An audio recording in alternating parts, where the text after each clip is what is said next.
Alhamdulillahirabbil alamin wa bihi nasta'in ala umuri dunya waddin wassalatu wassalamu ala nabiyyina Muhammadin wa ala alihi wa sahbihi ajma'in. Ya ayyuhalladzina amanu taqullaha haqqa tuqatih wa la tamutunna illa wa antum muslimun. Ya ayyuhan nasu taqu rabbakum alladzi khalaqakum min nafsin wahidah wa khalaqa minha zawjaha wa batha minhuma rijalan katsiran wa nisaa wattaqullaha alladzi tasaaluna bihi wal arham innallaha kana 'alaikum raqiba. Wa qala Rasulullah sallallahu alaihi wasallam ittaqillaha haitsu ma kuntum wa atbi'is sayyi'ata hasanata tamhuha wa khalidin nas bi khuluqin hasanin aw kama qala. Alhamdulillah, yang saya hormati Bapak Khairuddin SPDI, Kepala SIT Al-Fatah, beserta para wakil kepala sekolah, para wali kelas, para guru Al-Quran, kalian semua peserta mabit. Sudah berapa kali kalian mabit selama sekolah di sini?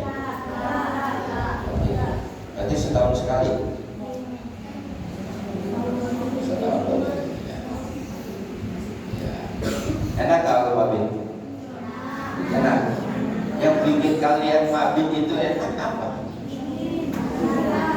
Oh, Bas. Mabit enak gak, Bas? Enak itu mabit. Benar. Yang bikin kamu merasa enak mabit itu apa tadi? Oh iya, bercanda sama teman. Oh iya, bercanda sama teman. Terus apa lagi? Murojaah. Apa lagi? Tausiah. Terus apa lagi? Sholat berjamaah. Ada yang sudah berubah? Ya, anak perempuan bisa tidak lihat tapi dengarkan. Coba saya tes. Anak perempuan, Banat, apa kabar? Lagi puasa ya.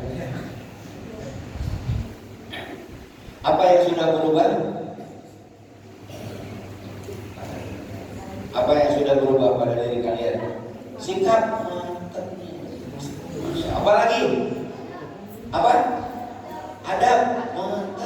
Apa lagi? Akhlak. Tuh, adab, sikap, akhlak, dia juga temannya bagus tapi kalian cerdas. Apa lagi? Perbuatan temannya dia lagi. Apa lagi? Apa? Disiplin. Waduh, akan jadi tambah disiplin ya. Masya Allah. Apa lagi? Mandiri. Iya, bagus. Tertib. Oh, bagus. Kalau Pak Nur mengulang menyebutkan, ini maksudnya apa? Kalian mendengarkan dan insya Allah sama. Atau kalau yang belum sama, jadi sama ketika benar. Oh iya, ada perubahan pada diri saya. Ada berubah kan semakin baik. Akhlak semakin baik, sikap semakin baik, perbuatan semakin baik, disiplin semakin baik, mandiri semakin baik, makin mandiri. Apa lagi? Kesopanan. Apa lagi? Ketertiban. Apa lagi? Ya, itu seperti hafalan Al-Quran nambah apa tidak? Nambah apa tidak? Nambah. Hafalan doa nambah apa tidak? Nambah. Hafalan hadis ada hafalan hadis. Ya, baik. Insyaallah kita akan membahas satu hadis. Katanya ada dua dalam satu kalimat, dalam satu matan hadis ini. Ya. Pendek tapi bermakna. Kalian boleh tulis, ya. Hadis ini dalam kitab Bulughul Maram nomor 1563. Hadis dalam kitab Bulughul Maram nomor 1563. Bapak Ibu guru yang pegang handphone boleh buka. Walaupun nanti urutannya ada yang berbeda karena ada dalam kitab Bulughul Maram terbitan dari penerbit yang berbeda karena saya ada dua sumber 1577. Sedangkan di jilid 5 syarah Bulughul Maram yang saya pegang ini nomor hadis 1563, hadis pendek supaya gampang. Kalau bisa nanti Kang Irfan tulis itu, selain bertauhid semakin solid, hadis ini ditulis itu. Wah, ini mantap banget menurut saya. Hadis Bulughul Maram nomor 1563. 1563. Kalau di luar suara saya dengar jelas apa tidak? Bulughul Maram. Nah, Bulughul Maram. Baik. Ya.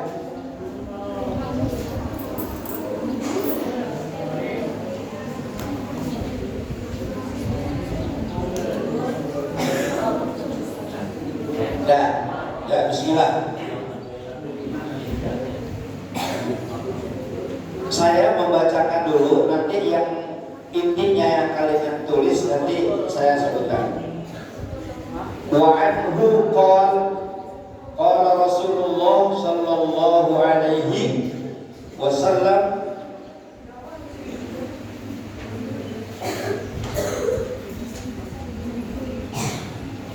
hadis ini dari Abi Hurairah radhiyallahu anhu.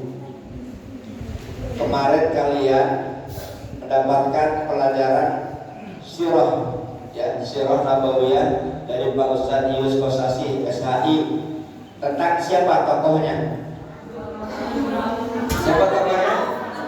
Iya, Abdurrahman bin Auf. Nah, kemudian Pak Albi memberikan kesimpulan apa saja poinnya? Bahwa Abdurrahman bin Auf adalah orang kaya, tapi dermawan, terus baik, terus suka sedekah, terus tidak sombong. Nah, bagus.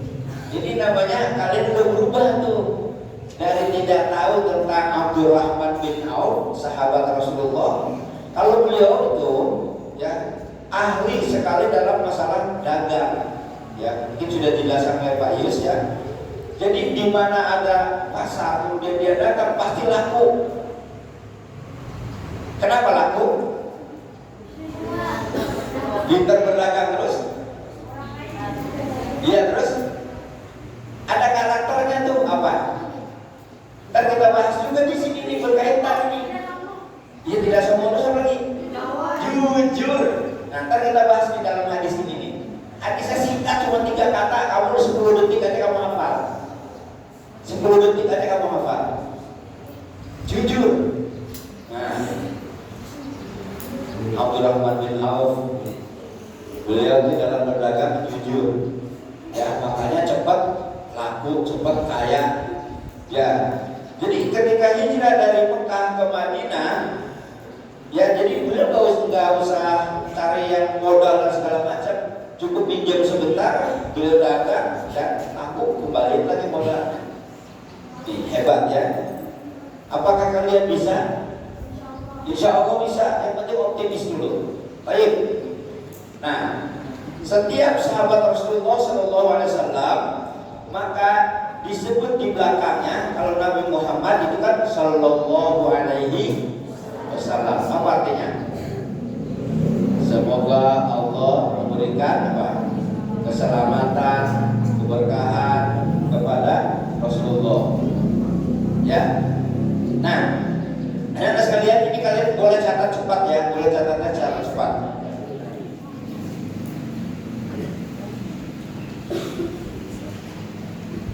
Rasulullah SAW dalam hal ini adalah Nabi Muhammad itu orang yang sangat istimewa di hadapan Allah Subhanahu Wa Taala. Buktinya apa? Ketika seseorang mau masuk Islam atau dia dari keluarga Muslim, kemudian mau memastikan dirinya sebagai orang beragama Islam, maka dia harus mengikuti urutan rukun Islam. Mengikuti urutan rukun Islam. Rukun Islam ada berapa? Coba sebutkan. 1, 2, 3, 4, 5. Alhamdulillah. Baik haji, pergi haji, menunaikan ibadah haji jika. Yang pertama apa ini? Yang kadang-kadang orang tuh harus diingatkan, dibangkitkan keyakinannya. Ya kan? Jadi ini masih kita kan ini hampir sama di mana-mana. Allah Muhammad harusnya atas bawah bukan menjajar. Ya, harusnya di mana-mana di seluruh dunia. Ya, jadi Allah tuh adanya di atasnya Nabi Muhammad. Nah, gitu. Ini mah pemikiran saya. Coba dalam syahadat kita, bagaimana bunyinya? Sebagai ikrar kita seorang muslim, asyhadu an la ilaha illallah. Artinya apa? Aku bersaksi bahwa tiada Tuhan. Ya, aku bersaksi bahwa tiada ilah yang berhak diibadahi dengan benar kecuali Allah. Tidak ada yang berhak diibadahi, yang disembah dengan benar sesuai dengan tuntunan kecuali Allah. Nah, ini nih yang harus melekat pada diri kita, keyakinan kita. Hanya ada dalam Islam. Apa? Dalam syahadat kita yang kedua bunyinya bagaimana? Bagaimana bunyi syahadat kita yang kedua? Wa asyhadu anna Muhammadar Rasulullah. Masya Allah, tabarakallah. Coba, itu rukun Islam. Ada Rasulullah itu disandingkan di bawah Allah Subhanahu wa Ta'ala. Jadi aku bersaksi bahwa Nabi Muhammad adalah Rasulullah atau utusan Allah. Nah, disinilah kemudian ya, kalau Muhammad itu adalah disebut dengan Sallallahu Alaihi Wasallam, tapi para sahabat beliau di belakangnya biasanya disebut apa? Apa? Di belakangnya doanya apa? Masya Allah, pintar-pintar. Radhiyallahu anhu. Kalau sahabatnya satu, ya misalnya Abu Hurairah radhiyallahu anhu. Ini udah belajar bahasa Arab kan? Kalau sahabatnya ada orang dua, ya misalnya Abu Hurairah dan siapa lagi? Sahabat Rasulullah, Abdurrahman bin Auf. Yang contoh ya, Abu Hurairah dan Abdurrahman bin Auf. Kalau Abu Hurairah sendiri radhiyallahu anhu. Kalau Abdurrahman bin Auf sendiri radhiyallahu anhu. Nah, sekarang belajar bahasa Arab nih. Kalau Abu Hurairah dan Abdurrahman bin Auf radhiyallahu apa? Ibas pintar sekali dengan guru bahasa Arab. Mantap sekali. Lulus bahasa Arab Ibas. Ingat itu, jadi kalau orangnya dua, radhiyallahu anhu. Ini yang sederhana aja. Kalau Abu Hurairah, Abdurrahman bin Auf, kemudian Abu Bakar Siddiq kan, orangnya ada berapa nih?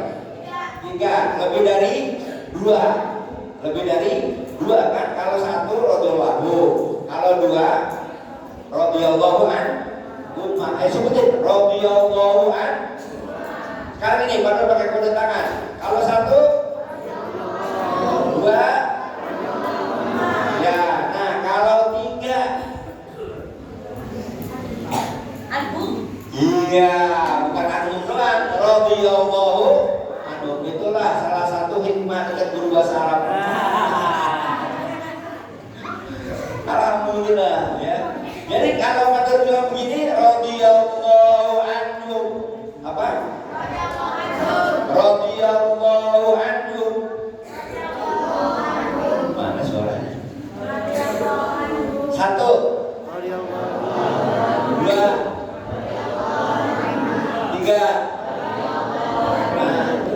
Apa artinya radhiyallahu anhu, radhiyallahu anhuma, radhiyallahu radhiyallahu anhu apa artinya? Radhiyallahu anhu Abu Hurairah radhiyallahu anhu. Semoga Allah meridhoinya. Nyahnya itu untuk Abu Hurairah. Kalau dua, Abu Hurairah dan Abdurrahman bin Auf radhiyallahu anhuma, artinya apa? Semoga Allah meridhoi keduanya. Kamu kurang dekat sama guru bahasa Arab. Kalau Abu Hurairah, Abdurrahman bin Auf, Abu Bakar As-Siddiq disebutnya apa tadi? Radhiyallahu anhu. Apa artinya? Iya, semoga Allah meridhoi ketiganya. Atau bahasa lainnya apa? Mereka. Lain lagi. Mereka, semoga Allah meridhoi mereka. Ya, sedikit-sedikit bahasa Arab. Ya. Nah, ini dari Abu Hurairah juga hadis ini bahwasanya Rasulullah Shallallahu Alaihi Wasallam bersabda. Coba tulis ya, imla. Udah 4 tahun, 5 tahun lebih bisa belajar tulisan Arab. Coba tulis al-mu'minu. Iya, tulisan Arab sebisanya aja dari tulisan. Al-mu'minu.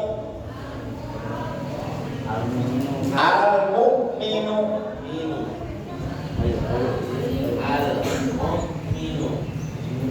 Al-mu'minu kan alif, lam, mim, nun, waw. Waw itu untuk tempatnya hamzah. Kebayang kan? Alif pisahkan, nggak sambung. Terus lam, terus sambung ke kiri, mim, terus nun masih sambung ke kiri, kemudian sambung lagi di ujung waw, di atasnya hamzah. Kebayang nggak? Al-mu'minu. Maka nanti mulai kamu tulis aja dulu, ntar latihnya belakangan. Yang penting tulis dulu. Nanti kamu cocokin ya. Nah, ini tugas guru bahasa Arab berarti ini. Al-mu'minu. Sudah.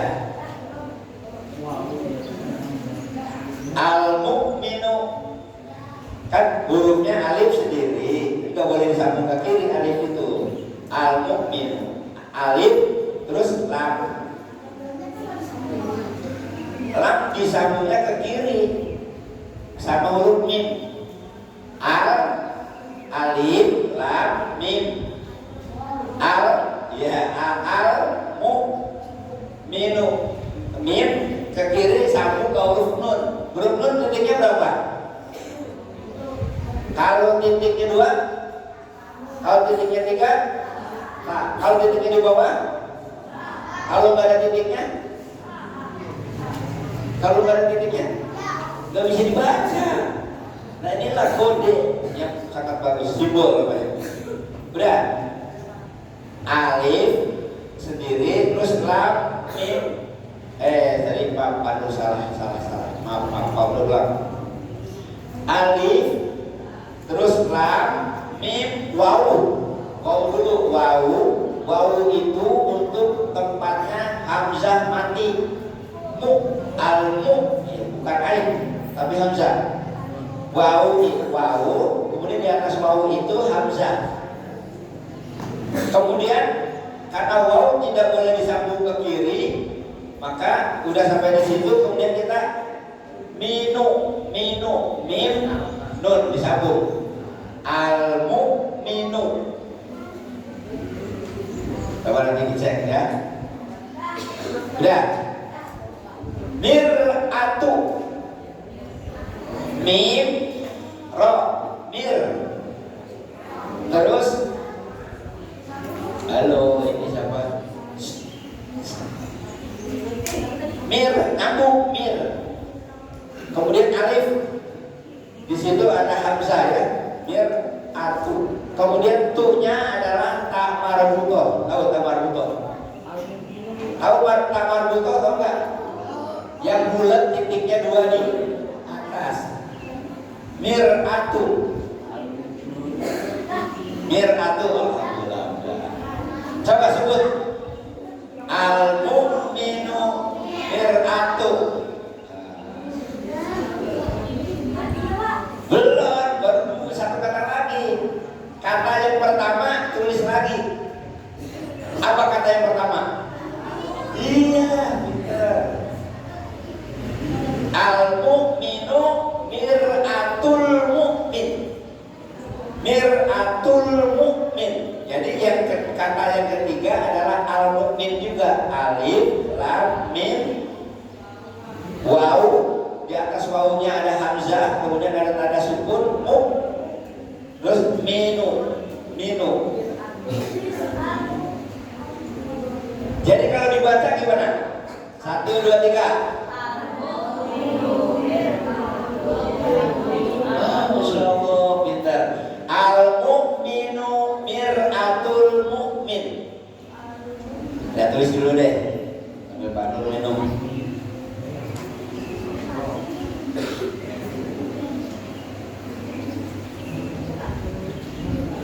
Ini kita sampai masuk waktu suruh ya. Ya, banyak ya, sampai masuk waktu suruh.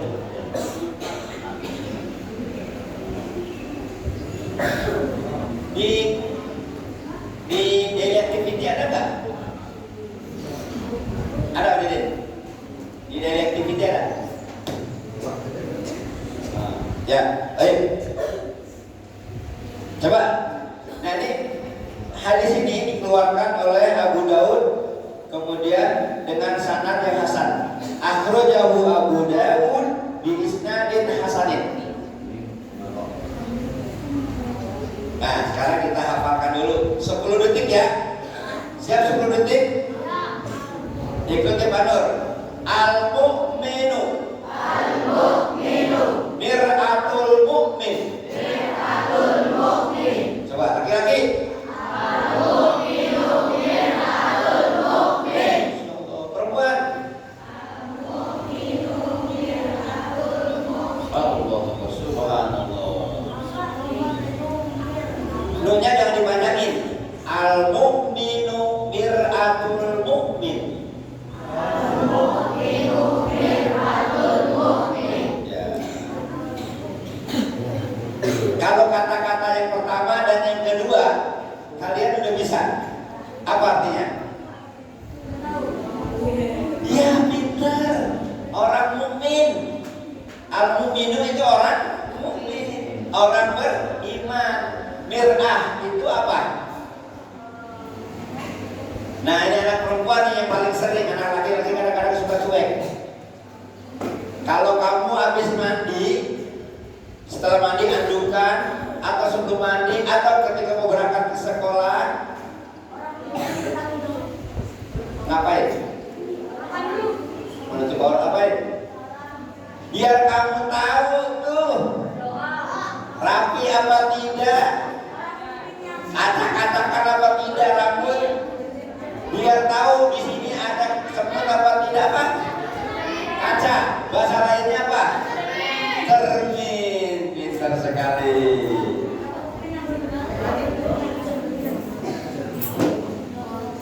Apa artinya al-mu'minu mir'atul mu'min? Seorang mukmin itu adalah cermin bagi saudaranya yang mukmin. Please.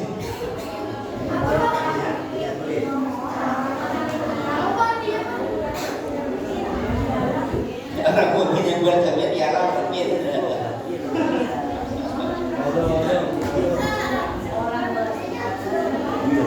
Iya ngaca, makanya kita ngobrolin filsafat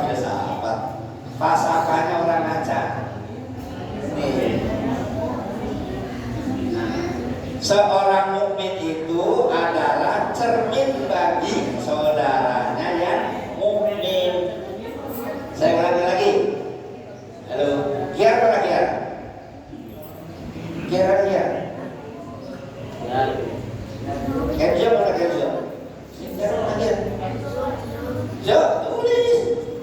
Yang baik. Kira mana kira? Ada.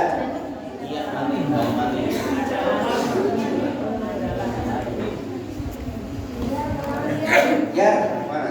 Tulis.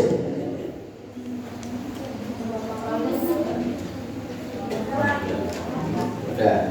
Atau udah selesai nulis atau? Udah. Atau kita nulis. Nah, atau nulis. Apa arti al-mu'minu? Seorang mukmin. Mir'ah itu cermin. Al-mu'min lagi saudaranya yang mukmin. Paham? Al-mu'minu mir'atul mu'min. Artinya seorang mukmin itu adalah cermin bagi saudaranya yang mukmin. Oke. Siapa yang suka bercermin, suka ngaca? Suka ngaca enggak? Alhamdulillah. Kalau yang suka ngaca biasanya dia disiplin, pengen dirinya nih. Anak perempuan suka ngaca enggak? Suka. Dandan. Kenapa dibilang dandan? Kenapa dibilang dandan? Hah? Tahu, Pak. Kalau orang dandan itu make up apa? Make upan. Kalau orang make upan itu apa aja? Lipstick terus, bedak terus, alis terus. Itu yang disebut dandan. Pertama lipstick dan bedak dan alis dan shadow dan itu makanya disebut dandan. Iya, dan ini jadi dandan. Itu dia. Baik. Nah, jadi begini sekarang kita lihat pengertiannya. Kita ngaca, kita bercermin. Coba. Kalau kita ngaca, yang berarti cerminnya itu bukan cermin yang buruk ya. Ada peribahasa cermin buruk lalu dipukul gitu ya. Nih, ngaca. Kalau kita ngaca, kacanya adalah ini dari tadi nggak bisa tenang, buat ini berdiri deh 2 menit. Berdiri 2 menit. Ya, biar lebih khusyuk yang lain juga. Nih, kita kan ngaca. Kacanya kan cerminnya bagus, bersih. Coba kamu bisa bayangkan kalau kita ngaca, apa yang ada di wajah kita kelihatan nggak? Kelihatan apa tidak? Muka kita kelihatan. Kalau kacanya panjang, sebadan kita kelihatan. Terutama kita lihatnya kaca deh. Coba kalau kita nggak ngaca, belek kita yang nempel di sudut mata kelihatan nggak? Nggak kelihatan, padahal nempelnya di sudut mata. Iya, nah itu dia. Kemudian apa? Kalau kita yang nggak pakai cermin, kemudian ada yang nempel di sini nih, kelihatan nggak? Nggak kelihatan. Nah ini dia punya ciri khusus. Alvaro punya ciri khusus. Alvaro ciri khususnya ada di sini tai lalat. Tuh lalatnya sokong tuh. Ya di sini. Tapi ini khas. Bagus karunia Allah. Mantap kan? Coba Alvaro. Jarak antara tai lalat yang di sini dengan di mata Alvaro berapa jauh? Paling 5 cm juga kurang kan? Kelihatan nggak? Nggak kelihatan. Coba lihat kamu alismu kelihatan nggak? Bulu matamu kelihatan nggak? Kelihatan dikit. Coba kalau kita biasa begini, nggak kelihatan kan? Sangat dekat dengan mata kita yang berfungsi melihat. Bulu mata yang nempel aja di dekat kornea mata kita nggak bisa lihat. Kita baru bisa melihat kalau kita bercermin, betul nggak? Kalau sekarang mah foto gitu ya, betul ya. Nah, begitu juga kita ini dalam kehidupan sehari-hari. Kalau teman kita jujur, sesama orang beriman jujur, dia akan memberitahu kepada kita ya bukan cuma yang ada dalam fisik kita. Misalnya artinya kamu melensok atau melensok, dedek miring, dikasih tahu. Kan kita nggak tahu kan? Selenting celanamu itu kebuka. Ya kan? Dikasih tahu. Kan gitu. Nah, begitu juga di dalam perbuatan kita sehari-hari yang lebih luas. Jadi kita ini saling memberi sarana kepada saudara kita. Kalian berteman saling memberi sarana sebagai cermin, ngasih tahu, dan jadilah cermin yang jujur. Jadilah apa? Cermin yang jujur. Artinya kalau cermin mah pasti jujur. Cuman kita dengan teman jangan dibohongin gini. Itu di jidat kamu ada bekas ada bekas spidol. Karena kan di sini gak lihat, ya kan? Atau di pipimu di situ ada apa nempel misalnya. Nah, jadi padahal tidak ada. Boleh gak begitu? Tidak boleh. Kalau memang tidak ada apa-apa, nggak usah komen-komen. Tapi kalau ternyata ada sesuatu, maka kasih tahu. Ya, jadi kita menjadi cermin bagi sahabat-sahabat kita. Nah, jadi ini menjadi sarana atau alat untuk melihat kebaikan, termasuk juga keburukan dari. Tetapi ini harus secara empat mata. Nih, kalau kamu mau koreksi temanmu, panggil dulu secara empat mata. Ya, jangan diumumkan pakai medsos gitu, jangan. Apalagi pakai speaker diumumkan, jangan, nggak boleh. Ya, suruh berapa menit lagi Didin? Nanti kasih tahu saya ya. Nah, kemudian apa? Kita juga dapat melihat atau memperlihatkan sesuatu kepada teman kita tentang yang tidak bisa dia lihat. Kalau ada temanmu secara tidak sadar dia minum sambil berdiri, kamu jadi cermin bagi dia dengan kejujuran. Teman, halo bro, minumnya duduk dong. Itu. Halo bro, minumnya tangan kanan. Halo bro, udah baca bismillah belum? Nah, jadi gitu. Kita jadi cermin memberi nasihat bagi teman kita. Jangan dibiarin. Ya, kalau main bolanya curang. Hah? Pernah nggak main bolanya curang? Pernah. Kalau ada wasit yang jadi cermin siapa? Wasitnya. Apa ya? Wasit itu bahasa apa? Ya, wasit itu bahasa apa? Lupa, kepala sekolah kita udah kasih tahu. Wasit itu bahasa apa? Bahasa Arab. Wasit itu aslinya bahasa Arab. Tadi Pak Didi udah bilang tengah-tengah. Berapa menit lagi suruh? Oh, 2 menit lagi. Ya, 2 menit lagi. Saya akan bicaranya agak cepat. Nah, jadi dengan hadis ini kita manfaatkan dalam kehidupan sehari-hari, saling menasihati dalam hal kebaikan. Di rumah juga begitu, ya. Di rumah juga begitu. Ada yang tidak baik, kalian boleh nggak kasih tahu ke ayah, ibu, abi, umi, papa, mama, papi, mami? Boleh nggak kasih tahu? Boleh. Bilang, papa minum kopi tangan kanan, pegangnya. Kebetulan ada kopi dan ada juga roti. Nah, apakah boleh pegang dua-duanya? Iya, boleh pegang dua-duanya, tapi ketika dimasukkan ke mulut pakai tangan kanan.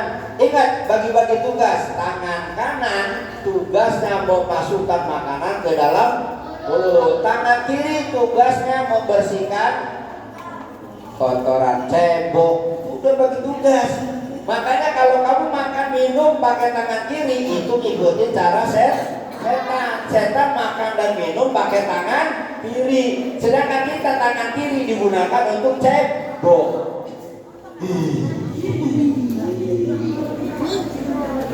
Nulis pakai tangan kiri boleh, karena hadisnya adalah untuk hal makan dan minum. Paham? Oke, ya, cukup ya. Yang penting kita sama-sama hafal hadis ini dan amalkannya. Ya tadi juga tentang tuh ya ilmu nahu. Baik, anak laki-laki 1, 2, 3 baca hadisnya.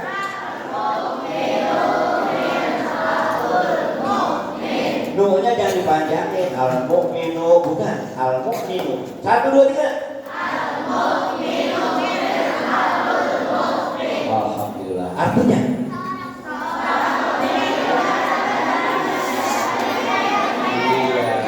anak perempuan banget.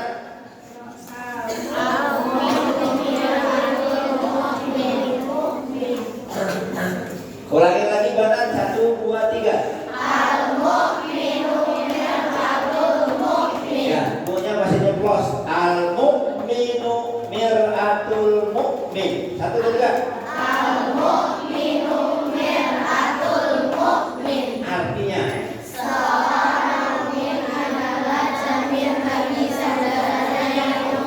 ya, bani banat 1, 2, 3. Artinya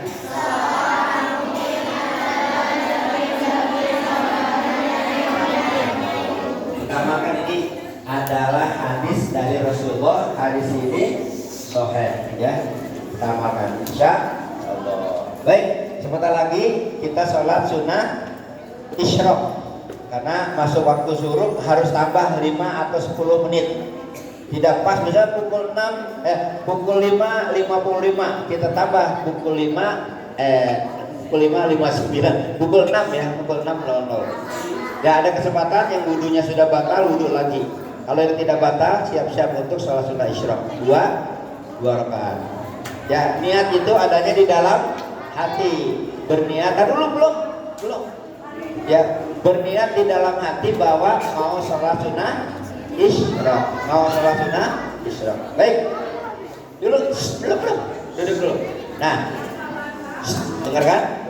Anak sekalian, kita bersyukur kepada Allah. Kita mengakhiri kegiatan kita ini dengan sholat sunnah isyraq. Kata Rasulullah, siapa yang dia datang ke masjid, sholat bersama imam, kemudian dia zikir, dia baca Quran, dia mengkaji, kemudian masuk waktu syuruk, dia sholat sunnah isyraq 2 rakaat, maka dia mendapatkan pahala haji dan umroh secara sempurna. Walaupun kita belum berangkat haji, walaupun belum berangkat umroh, kita ambil dulu pahalanya. Yakin gak dapat pahala ini? Yakin. Nabi yang mengatakan, Rasulullah yang mengatakan, maka hidupkanlah sunnah Rasulullah sallallahu alaihi wasallam. Baik, subhanakallahumma wa bihamdika, asyhadu an la ilaha illa anta, astaghfiruka wa atubu ilaik. Wa iya.